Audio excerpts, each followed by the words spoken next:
I was sitting quietly at the table next to my 7-year-old grandson at my son's second wedding. Suddenly, the boy squeezed my hand hard and whispered to me, "Grandma, I want to leave." "Right now?" I asked him. "What's wrong?" Trembling, he answered, "Grandma, you didn't look under the table, did you?" Slowly, I looked down and froze. I took my grandson's hand, and we stood up in silence. I'm glad you're here. If you're watching this video, give it a like, subscribe to the channel, and tell me in the comments where you're listening to my story of revenge from. I want to know how far it's reached. I was sitting in the middle of the candlelit wedding hall, right next to my grandson Leo, my little boy, whom I love more than my own life. Today was the wedding of Alex, my son, to Amber, his second wife. Leo was completely absorbed, pushing his little red toy car back and forth across the pristine white tablecloth. His clear eyes seemed lost in a world of their own, where the noise of the adults around him didn't exist. I looked at him and my heart softened. Carefully, I straightened the tiny little bow tie on his shirt collar, a gesture as gentle as if I were stroking the memories of his mom, Maria, whose every tender smile I still remember like it was yesterday. The soft music from the live band filled the venue, mingling with the murmur of conversations and the clinking of wine glasses. The hall was decorated with stunning luxury, with arrangements of pure white roses on every table, and the candlelight reflected off the gleaming silver plates. I looked up, searching for Alex. He was busy, moving from table to table, making toasts to thank the guests. With a radiant smile that seemed to be trying to hide the emptiness I knew he still carried in his heart since Maria was gone.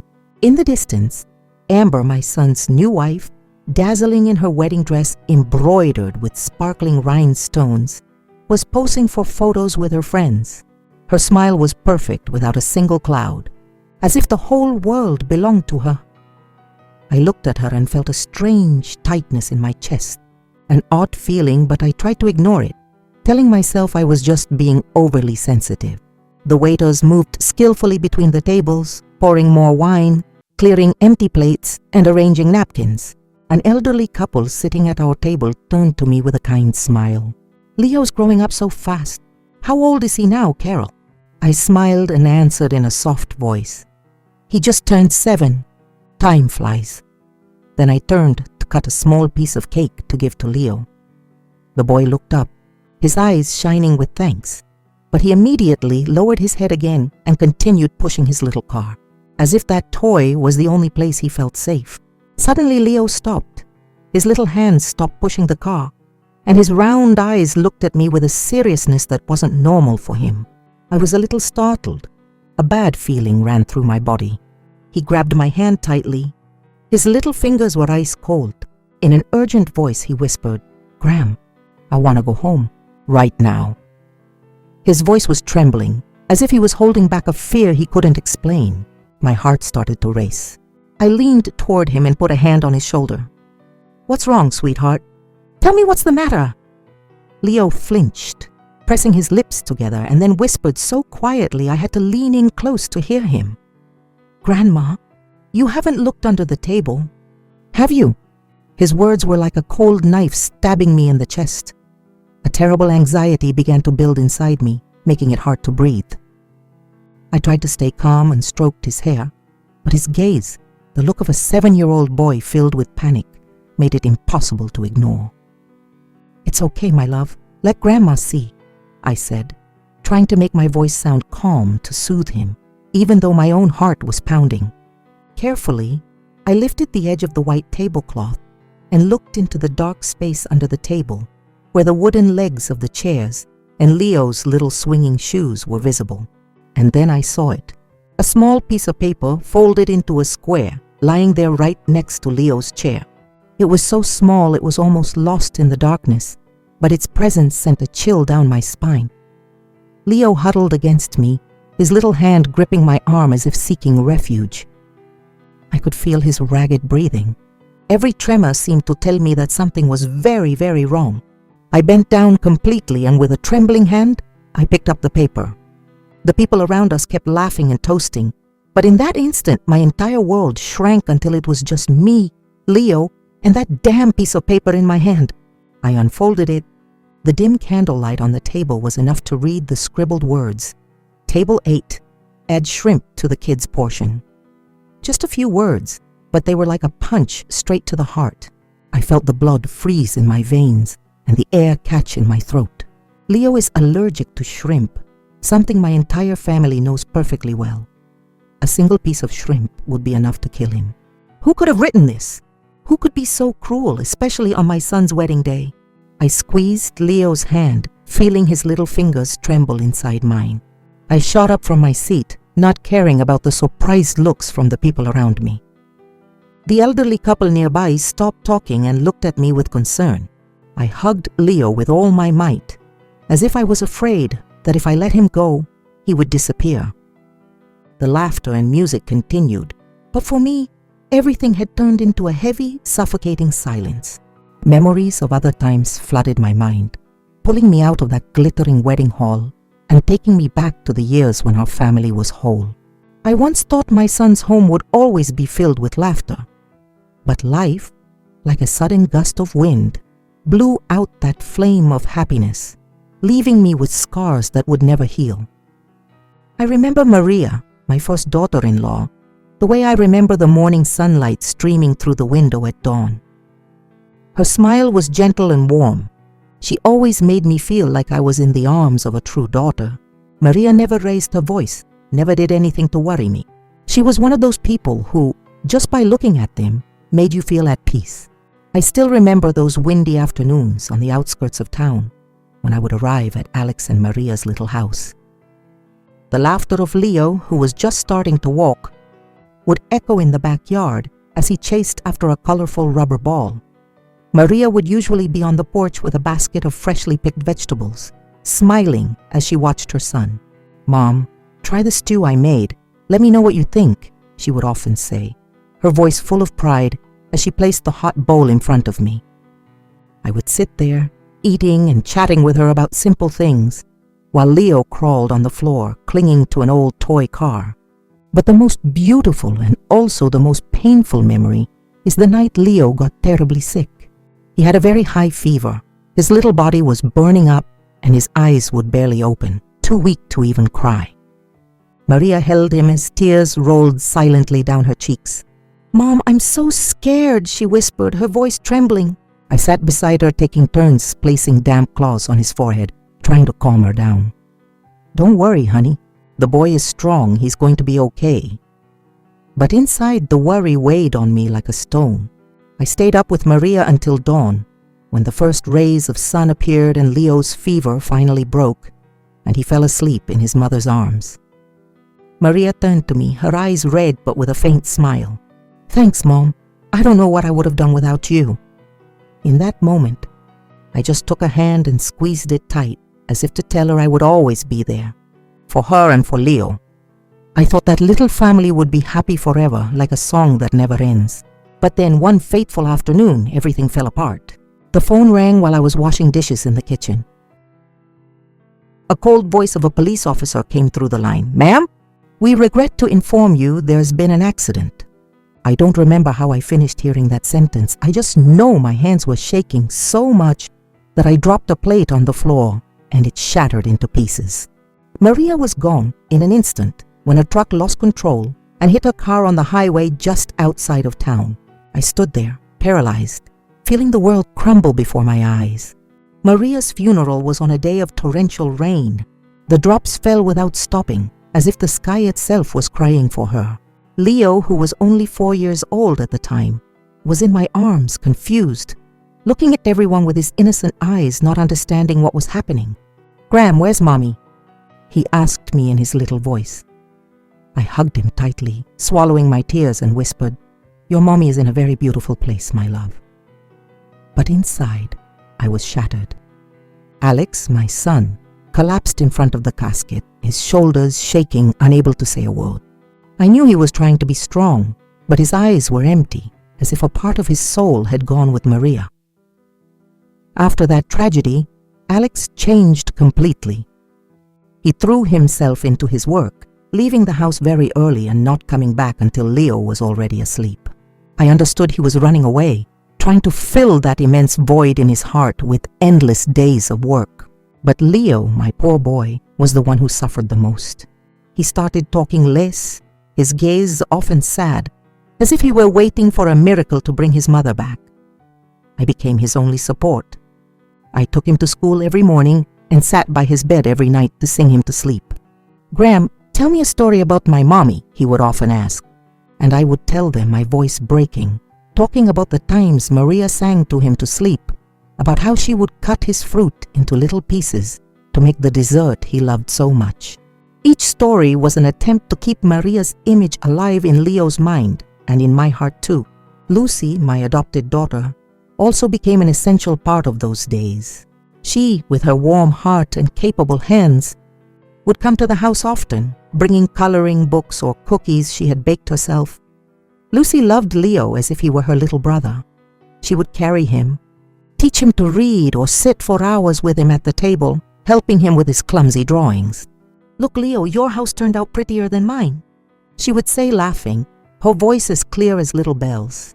But sometimes I would catch Lucy looking at Alex when he came into the house silently after a long day at work.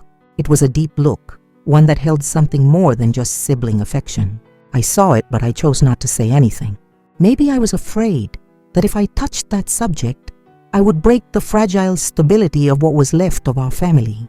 Alex's house slowly fell silent, but thanks to Lucy and Leo, the flame of our family kept burning, even if it was faint. I did everything I could to keep that flame from going out, but deep in my heart, I knew that both Alex and I were living with wounds that had never healed. Every time I watched Leo sleep, I saw Maria's features on his little face, and my heart would ache all over again. The memory of that afternoon is still as clear in my mind as if no time has passed. I was sitting in my small living room, listening to the sparrows chirping in the yard, my heart filled with mixed feelings. It was the first time Alex, my son, was bringing Amber home to introduce her. I tried to open my heart, tried to see this young woman through the eyes of a mother who wants her son to find happiness again after so much pain. But deep down, I couldn't shake a sense of unease, like a cold wind that made me shiver. That afternoon, Alex arrived later than usual. I was in the kitchen preparing the roast chicken that Leo loves so much when I heard the door open.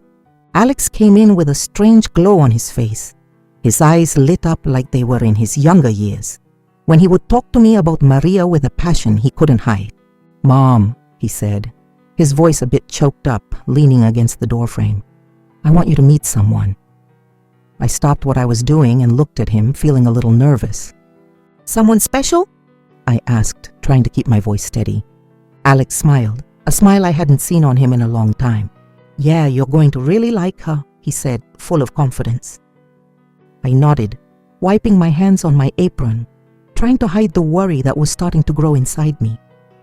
After Maria, I wasn't sure if anyone could fill the void she left, not just for Alex, but for Leo and me as well. That night Amber appeared.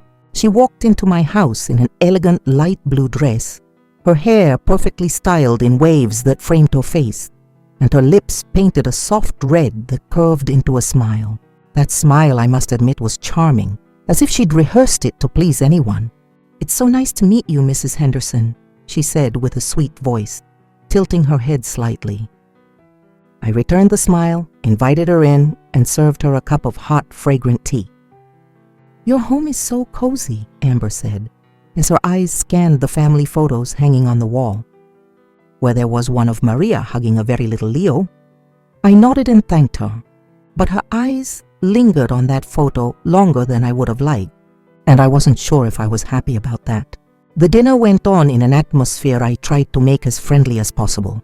I set the table with the dishes I had prepared all afternoon: roast chicken, mashed potatoes, and a fresh salad with mango, Leo's favorite dish. Alex sat next to Amber, never taking his eyes off her, his happiness evident in every gesture. "Mom, Amber works in marketing at my company. She's really good at what she does," he said, his voice full of pride. Amber smiled, serving me a piece of chicken with a delicate but calculated movement. "Mrs. Henderson, this is delicious. You have to teach me how to make it," she said, giving me a friendly look. I smiled and replied politely, but a small part of me was still uneasy. There was something in the way she spoke, in the way she laughed, that made me feel like I was watching a very well-staged play. Leo, my grandson, was sitting at the head of the table, unusually quiet. He, who normally never stopped talking about school, was just picking at his food that night without once looking up. I noticed he was avoiding Amber's gaze as if trying to hide in a safe corner. Amber leaned over, took a chocolate bar out of her purse, and placed it in front of Leo with a radiant smile. "This is for you. It's really yummy, Leo," she said. Her voice so sweet, it was as if she was trying to win him over. But Leo froze, his little hands gripping his silverware, and then he simply turned his head away without touching the chocolate. I saw a flash of fear in his eyes and I felt my heart clench. Alex frowned, about to scold his son. "Leo, what's wrong with you?" "Amber's offering you candy," I quickly intervened. "It's nothing. He's probably just a little tired. Leave him be, son." Alex sighed but said nothing more and turned to pour Amber more wine, as if wanting to lighten the mood. Lucy, my adopted daughter, was also at the dinner. She sat across from me, eating in silence, but I noticed how her expression darkened when Amber took Alex's hand under the table. Lucy has always been a very sensitive girl, and I know she loves Alex like a brother, but sometimes I wonder if that feeling runs deeper. When Amber took Alex's hand, Lucy's hand paused over her glass, and I saw her fingers tighten just a bit. She said nothing, just lowered her head and kept eating, but that silence was heavier than any words. I wanted to ask her, wanted to understand what was making her sad, but I knew it wasn't the right time. After dinner, Amber insisted on doing the dishes, even though I refused several times. "Mrs. Henderson, let me, you should rest," she said with an overwhelming enthusiasm. I reluctantly agreed and watched her go into the kitchen, roll up her sleeves, and hum a cheerful tune while she cleaned. I have to admit, she did everything impeccably. The dishes were neatly stacked and the sink was sparkling. For a moment I thought to myself, this girl seems very thoughtful. But then, when I went back to the living room, I saw Leo sitting there, coloring, his little hands clutching a crayon. Amber came over and sat next to him, praising him. "You draw so beautifully, Leo. What is it? Here, let me see." But Leo immediately dropped the crayon and recoiled, with a look of distrust, as if she were a threat. Amber glanced at me and quickly forced a smile, as if to cover up the awkward moment. "Such a shy little boy," she said, in the same sweet voice, but I saw something strange flash in her eyes. Alex, meanwhile, didn't seem to notice anything out of the ordinary. He was busy pouring more wine, telling funny stories from work, and laughing out loud every time Amber told a joke. The introduction ended with my son completely satisfied, seeing Amber off at the door, his gaze fixed on her as if no one else in the world existed. I stood there, watching them leave, with a strange feeling in my heart, as if something wasn't quite right. Time passed and Amber slowly became a part of our lives. One weekend morning, with the bright sun flooding the living room through the windows, I was knitting a scarf when Amber appeared, smiling from ear to ear. "Mrs. Henderson, I want to take Leo to the park today. Is that okay?" she asked, her voice full of enthusiasm. I looked at Leo, who was on the floor playing with his wooden blocks, his face expressionless. "Of course, I'm sure he'd love that," I replied, forcing a smile, though I felt a small doubt in my heart. Alex had gone to work, and I thought maybe some fresh air would do Leo good. Amber took Leo by the hand and led him to the door, while I watched them go with a strange heaviness in my chest. When they returned, Amber came in with a triumphant smile. "He had so much fun. He wouldn't stop going down the slide, and he even asked for a second ice cream," she recounted, her voice full of excitement. But when I looked at Leo, I saw that his shirt was dirty, with a few patches of dried mud on the blue fabric I had ironed myself that morning. He was silent, holding his toy car in his hand, without saying a single word about his outing. "Did you have fun, my boy?" I asked, crouching down to stroke his hair. He just nodded slightly, looking away. I wanted to ask him more, to know why he was so quiet, but Amber intervened with her ever-sweet voice. "I already told you, Mrs. Henderson, he loved it." I nodded, but inside me, A small piece of the puzzle of doubt was beginning to form. On another occasion, while Alex was at work, Amber showed up unexpectedly. I was in the kitchen making lunch when I heard her talking to Leo in the living room. At first, her voice was soft, but then I suddenly heard a harsh phrase. "Stay still, Leo, don't make a mess. You're a big boy now, stop acting like a baby." I froze, my hands still over the onion I was chopping, and a chill ran down my spine. I walked out of the kitchen and instantly Amber's tone changed, becoming as sweet as if nothing had happened. "Our Leo is so clever, look what a tall tower he built." She pointed to the wooden blocks the boy was playing with, a radiant smile on her face. But Leo just pressed his lips together and looked at me, as if asking for help. I tried to smile and said, "Yes, he's very skilled." But inside, the unease was starting to grow, like a small thorn digging into my heart. I reassured myself, she's probably not used to children. Everyone's a little clumsy at first. Leo's 7th birthday is a memory I will never forget. Lucy, my adopted daughter, spent the whole morning baking a chocolate cake, Leo's favorite. When she arrived with the cake and put it on the table with its lit candles, Leo shouted with joy, his eyes shining for the first time in months. "Aunt Lucy, this is my favorite cake," he exclaimed, running to hug her. She smiled, stroked his hair, and said tenderly, "I made it for you, my love. Eat a lot." I watched them, my heart warm, feeling the flame of our family rekindling. Amber was there too, but she only clapped half-heartedly, standing in a corner with a listless smile. Her only gift for Leo was an indifferent pat on the shoulder and a "Happy birthday, champ." I saw Leo shrink back a little, avoiding her gaze, and my heart ached again. I wanted to say something, but I stayed quiet, telling myself I shouldn't get too involved. Another time, Alex took Amber and Leo to the supermarket. I stayed home, but when they returned, I heard Amber complaining in an irritated tone. "Leo knocked over a whole bag of candy at the checkout, and I had to pay for it. He's such a clumsy kid." Alex frowned and turned to scold his son. "Leo, you're a big boy now, you need to be more careful." I saw Leo lower his head, his little hands clasped together, and his gaze sought mine, as if asking for help. I quickly went over and put a hand on his shoulder. "Don't worry, my boy, it was just some candy." But inside, I couldn't stop wondering, why did Amber get so easily annoyed with a child? Why couldn't she be more gentle like Maria was? One afternoon, when I went to pick Leo up from school, his teacher pulled me aside and said in a low but concerned voice, "Mrs. Henderson, Leo has been talking less lately and seems very withdrawn. Is everything okay at home?" I froze, but I tried to downplay it. "It's probably just the changes, don't worry." But on the way home, Leo tugged on my blouse and said in a trembling voice, "Graham, I don't want to be at the house with Miss Amber." I stopped and knelt down to look into his clear eyes, my heart aching. "Why do you say that, my love?" "Miss Amber loves you," I said. But as soon as the words left my mouth, I knew I was wrong. Leo shook his head with a firm determination in his eyes. "No, Graham, she doesn't love me." I stroked his hair, trying to calm him, but deep down, I couldn't deny that the child was telling the truth. Lucy, who was nearby, had heard everything. She turned away silently, but I saw her shoulders move slightly as if she were holding back a sigh. All those loose pieces, all those little signs, I had seen them, but I had chosen to ignore them. And so, the day of my son's wedding arrived. That afternoon, the golden sun streamed through the large windows, bathing the hall in a radiant light, as if to celebrate my son's happy day.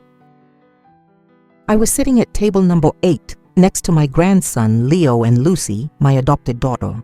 Leo was playing with his red toy car, whispering a soft "vroom, vroom." I looked at him and my heart filled with tenderness.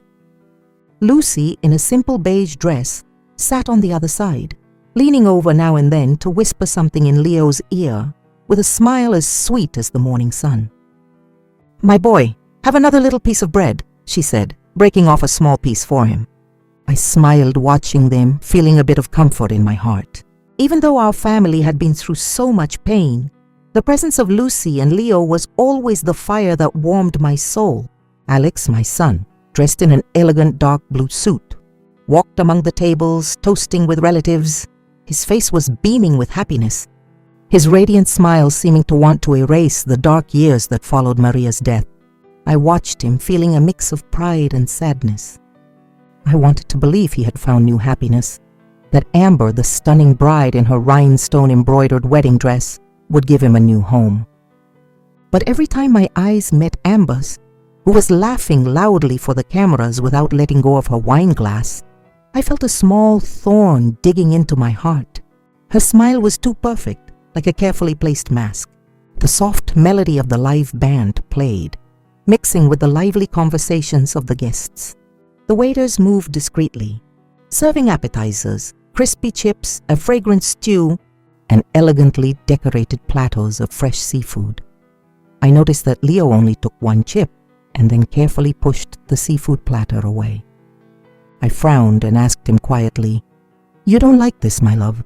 The boy shook his head, looking away as if he were hiding something.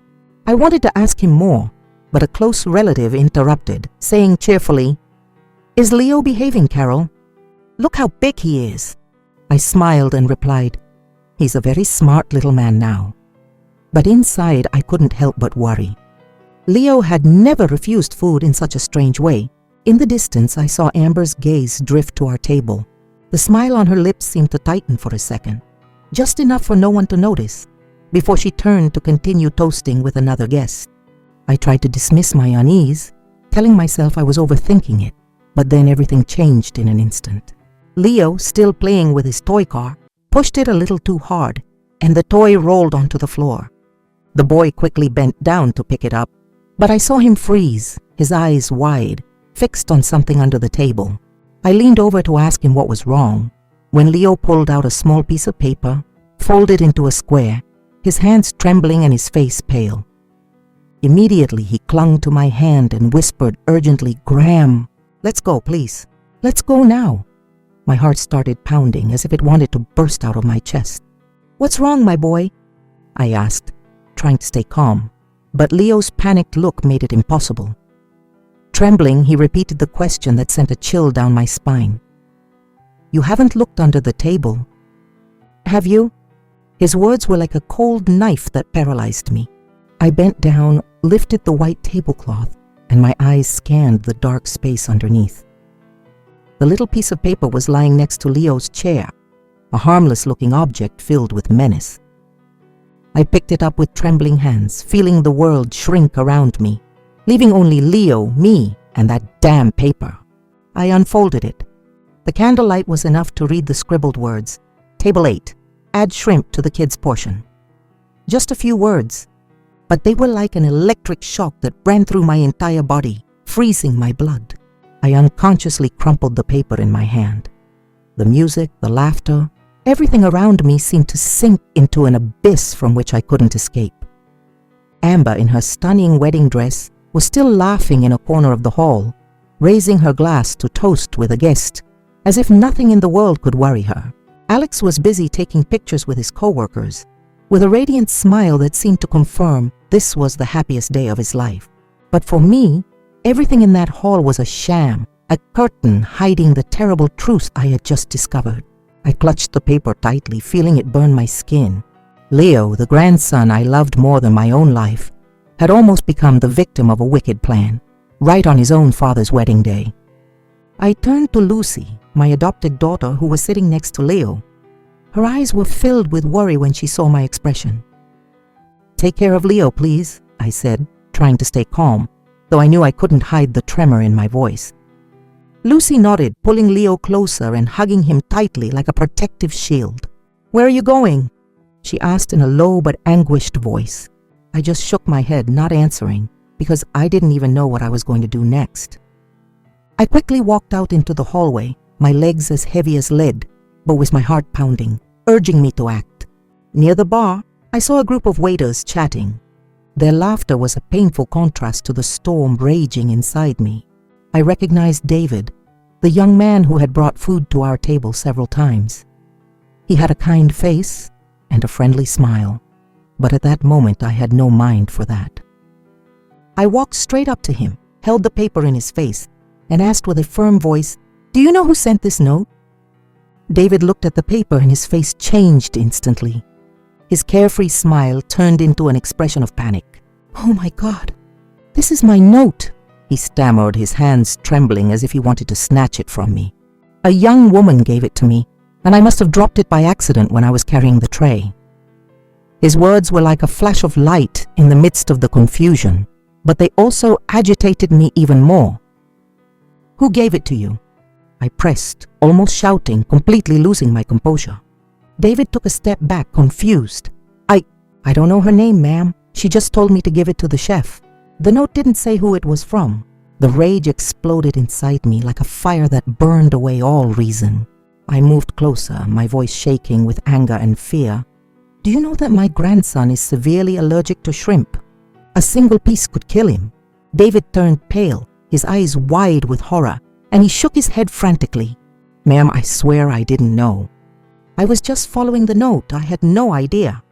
His voice broke as if he too was trapped in this nightmare. The other waiters started murmuring among themselves, looking at each other with curiosity and concern. I clenched the paper in my hand, feeling it burn my skin. I wanted to scream, I wanted to break everything, but I knew I couldn't let my emotions take over. Leo was waiting for me and I had to protect him.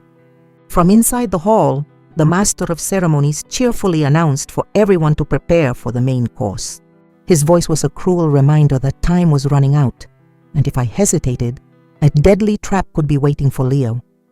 I took a deep breath, trying to control the shaking in my body. I knew I couldn't stay silent. If I didn't act now, I would never forgive myself. I returned to the hall, the paper still in my hand, like irrefutable proof of a sinister plan.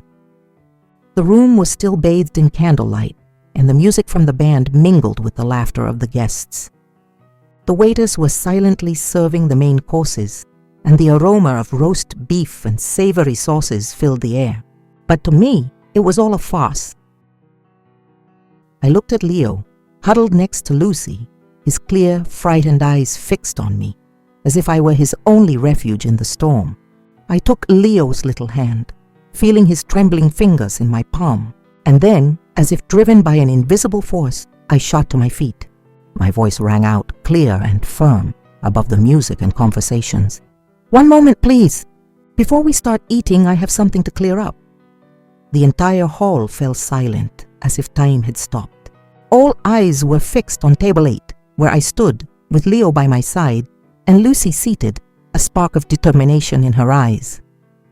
The clinking of glasses ceased, the murmurs died down, and the only sound was the beating of my own heart in my chest. I held up the paper, the words scribbled on it an undeniable accusation. "Who wrote this note, asking for shrimp to be added to the child's meal at table 8? I asked, my voice trembling with indignation, but I forced it to remain clear and sharp. Whispers started to ripple through the room like small waves on a calm lake. Some guests looked at each other, shaking their heads, with looks of curiosity and confusion. I felt Leo's gaze fixed on me, as if he were begging me to do something to protect him. Alex rushed over from another table, a smile on his face that quickly turned to concern when he saw my expression. "Mom, what's going on?" he asked, completely bewildered. I didn't answer him right away. I just placed the note on the table and pushed it toward him. "Read it yourself," I said in a hard voice, though inside I was a wreck. Alex picked up the note. His eyes scanned the words, and I saw his face go pale and his hands tremble slightly. What does this mean?" he asked, stunned, looking from me to Leo, as if searching for a logical explanation. Amber, in her stunning wedding dress, walked over, frowning with perfectly feigned surprise. "What is all this? Some kind of bad joke?" she said in a soft voice, but I noticed a flash of panic in her eyes. I looked her straight in the eye, my heart tight with rage and fear. "My grandson is allergic to shrimp," I said, my voice shaking with indignation. "This isn't a joke, this is an attempted murder." My words landed like a thunderclap, plunging the hall into a deathly silence. Some guests gasped, stunned while others began to whisper, their gazes shifting from me to Amber. Amber let out a forced laugh, a mask to maintain her composure. "Excuse me, Carol, but there's no name on that note." "Are you really going to believe some story a little kid made up about a note he found?" she said with a mocking tone, trying to make me look like a paranoid old woman. Some guests started to comment doubtfully. Maybe it's a misunderstanding. Who would do something like that at a wedding? My blood boiled. Amber's audacity left me almost speechless. I wanted to scream, wanted to rip that wedding dress off her to reveal the truth, but I knew I had to stay calm. For Leo, for my family. Suddenly, Lucy stood up, hugging Leo tightly, her reddened eyes fixed on Amber. "That's enough, Amber." Her voice rang out, cold but full of contained pain. Unable to control herself any longer, Lucy walked up and slapped her across the face, a sound that echoed throughout the hall. The sharp cracking sound broke the silence and the lies. Everyone was stunned, including me. Amber brought a hand to her cheek, her eyes wide with shock, and then she turned to Alex, sobbing, "You see? She's crazy with jealousy, that's why she's attacking me. What have I done to deserve this?" Lucy didn't back down, her fists clenched and her voice breaking with rage. "The only evil one here is you. You tried to hurt an innocent child at your own wedding." Her words were like a knife that cut through the heavy air of the hall. The doubtful looks began to focus on Amber, and I saw her freeze, her fake smile vanishing. Alex stood motionless, his gaze shifting between me, Lucy, and Amber, as if he were trapped between two worlds. "Lucy, calm down," he said, his voice trembling, but I knew he was no longer sure who to believe. The murmurs from the guests grew louder, like a tide pulling all eyes toward me, toward Amber, and toward Leo, my little grandson who was trembling in Lucy's arms. Amber tried to maintain her false composure, but I saw her hands shake as she spoke. "This is slander. Someone must have planted that note to ruin our wedding." Her voice was high-pitched, but I saw the panic in her eyes, as if her perfect mask was beginning to crack. I couldn't stand her nerve any longer. The anger inside me exploded like a fire that consumed all my patience. I slammed my hand on the table, making the glasses tremble. "Enough!" I shouted with a voice so cold it silenced even the band. "David, come here." The young waiter, David, approached from a corner, his face pale with fear. His eyes darted back and forth, as if he were trapped between the truth and the coming storm. I showed him the paper, my voice shaky but firm. "Confirm it. Is this the note you received?" David nodded repeatedly, stammering, "Yes, ma'am, that's it.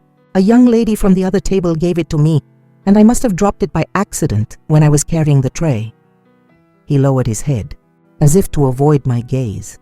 I felt my blood boil, but I forced myself to stay calm, because I knew everyone in the hall was watching. Amber quickly interrupted, her voice sharp, almost desperate. "He's mistaken. I don't know anything about that." But before I could respond, a faint but pained voice came from behind. Gloria, Amber's sister, burst into tears and stood up from her chair. "No, it was my sister, Amber, who gave me that note," the young woman said, trembling, as tears streamed down her cheeks. "She asked me to give it to the waiter." I swear I didn't know what it said inside. A murmur of astonishment swept through the hall. "My God, I can't believe it. How is that possible?" I looked at Gloria and my heart softened. She was barely 18. Her eyes were red and full of confusion, as if she too were trapped in this nightmare. Amber spun around and screamed at her sister, her face contorted with rage. "Shut up, Gloria! How dare you make up lies to hurt your own sister?" Her voice was sharp, but I saw her lips tremble, as if she were struggling to hide the truth.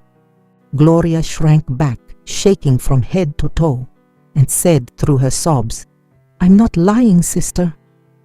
I just did what you asked me to." Her words were like a dagger that pierced through Amber's facade, leaving the entire hall in a state of shock. A nearby older relative shook his head, his voice breaking. "How is this possible? To not even spare an innocent child?" In the midst of the chaos, Lucy stepped forward, hugging Leo tightly, and said in an icy voice, "If you keep denying it, we can ask to see the security footage from the hall. Everything will be cleared up in a moment." Her words were like a stone thrown into a lake, creating waves of panic. Amber's face turned ashen, her lips pressed into a thin line, and her eyes desperately searched for an escape. But there was no escape. She didn't say another word, and that silence, to me, was the clearest confession of all. Alex stood paralyzed, his trembling hand on Leo's shoulder, looking in horror at the woman he had just called his wife. "Amber," his voice broke, as if he were trying to cling to the hope that it was all a misunderstanding. But his gaze, as it moved from the note to Leo, said it all. I saw his heart break, just as mine had broken when I discovered the plan, and Uncle stood up and shook his head in disgust. "This is unbelievable, such evil on a day of celebration." His voice trembled as if he were holding back his outrage. After Lucy's challenge about the security cameras, a deathly silence fell over the hall. Amber, the woman I had once tried to accept as part of my family, stood there, her face pale and her lips tight, searching for one last excuse. But the truth was out, and she had nowhere left to run. Alex, my son, walked slowly toward her, his face tense and his eyes red, and asked, "Amber, tell me the truth. Is it true?" His voice trembled as if he were pleading for a glimmer of hope that it was all a mistake. But I knew that deep down, he also felt the painful truth. Amber took a step back, trying to force a crooked smile, but her eyes betrayed her panic. You don't believe me," she said, her voice breaking as if trying to cling to Alex's last drop of trust. "This is all their plan. I didn't do anything." But her words sounded weak, like a wind about to die out in a storm.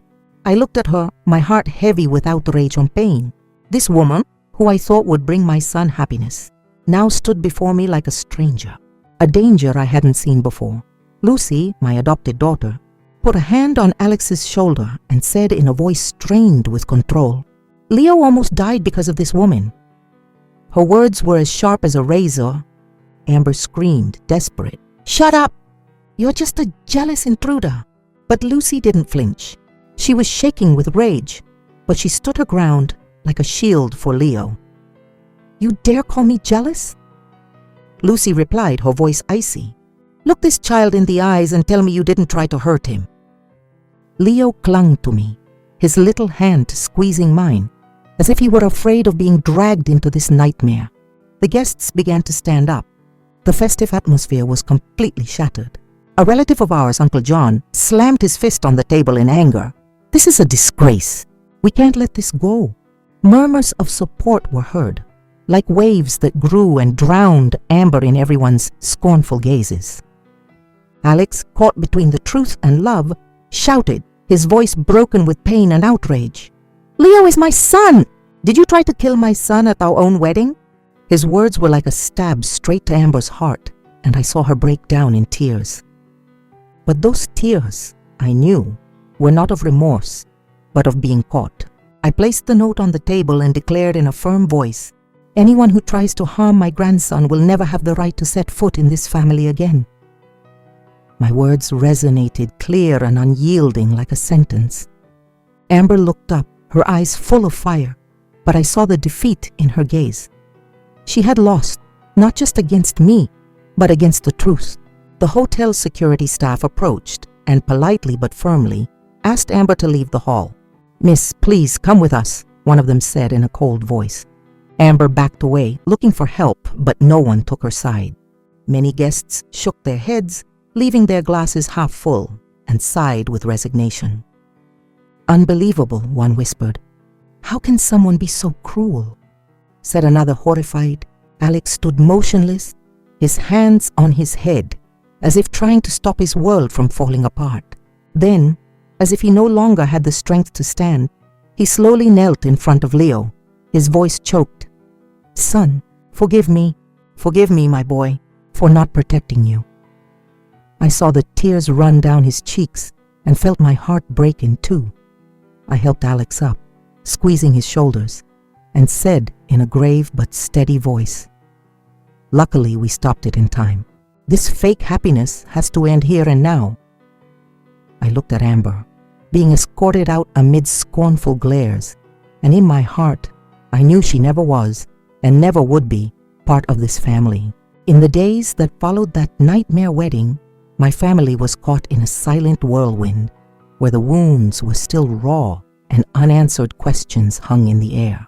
I felt as if I had just woken up from a bad dream where I almost lost Leo, my grandson, whom I love more than my own life. The story of the failed wedding spread everywhere, from the small streets on the outskirts of town to the conversations of distant relatives. The house phone wouldn't stop ringing. Some blamed Alex for blindly trusting Amber. Others pitied Leo, the innocent child who was nearly the victim of a wicked plan. But for me, every call was just a painful reminder of what we had been through. Alex shut himself off after what happened. He was no longer the radiant man in the dark blue suit from the wedding day. Instead, he drove Leo to and from school in silence each day, his gaze heavy with pain and guilt. Amber's name, like a curse, was never mentioned in the house again. I looked at Alex with an aching heart, but I knew he needed time to heal, to find himself again after being betrayed by the person he loved. I didn't blame him because I understand that love can blind people, but I also knew our family had to rise from the ashes. I continued to care for Leo, just as I had since Maria was gone. I cooked his favorite dishes, trying to restore his sense of security. But the one who truly healed Leo's soul wasn't me, but Lucy, my adopted daughter. Every morning, she would carefully pack his lunch for school, meticulously choosing foods without any shrimp or anything that could put him in danger. She would even write a little note for the teacher, explaining Leo's allergy next to a smiley face drawn with a colored pencil he loved. "Aunt Lucy, you draw so well," Leo would exclaim upon opening his lunchbox, and I would see his eyes light up as if a part of his innocence had returned. Every afternoon, Lucy would take Leo to the nearby park. I used to watch them from a distance, seeing how she taught him to fly a kite, showing him how to hold the string to make it soar. Once Leo fell off the slide and Lucy ran to him, picked him up, dusted off his clothes and whispered, "It's okay, my love. I'm here." Leo's clear laughter rang out, a sound I thought I had lost forever and which was now like a balm for my heart. I looked at Lucy with infinite gratitude because she was not only a sister to him, but also like a second mother, filling the void that Maria had left. One night when Leo had a high fever, I saw Lucy spend the night awake by his side. She sat in a chair next to his bed, placing damp cloths on his forehead, while she quietly told him the story of a brave sparrow who flew through a storm. I stood in the doorway, watching in silence, and I noticed that Alex's gaze followed Lucy for a long time. It was a complex look, full of gratitude and remorse, as if he were realizing something he had long ignored. I said nothing, simply retreated quietly, leaving them their space.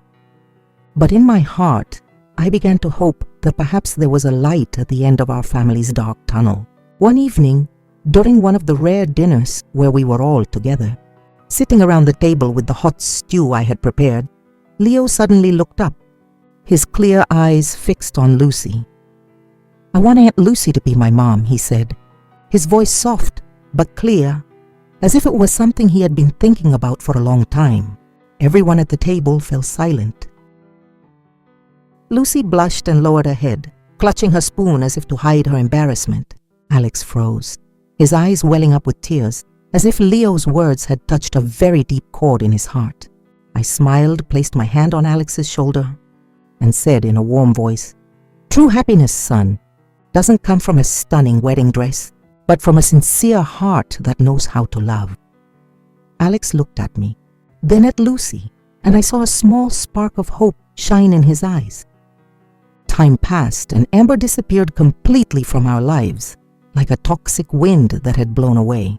Leo became a cheerful boy again, always sticking close to Lucy, with his red toy car and the drawings he made for her. I watched him run and play in the yard, feeling a great sense of relief, but also a pang of pain thinking about everything he had to go through. One day, Alex suddenly took Lucy's hand, stood in front of me in the living room and said, his voice trembling but firm, "Mom, I know I messed up. I was blind, I put Leo in danger, but this time, I don't want to let go of the person who has truly been there for our family. Lucy lowered her head, her cheeks flushed, but I saw a radiant smile on her lips. I nodded as tears rolled silently down my cheeks. "Son, all I want is for you and Leo to be happy," I told him, my voice choked with emotion.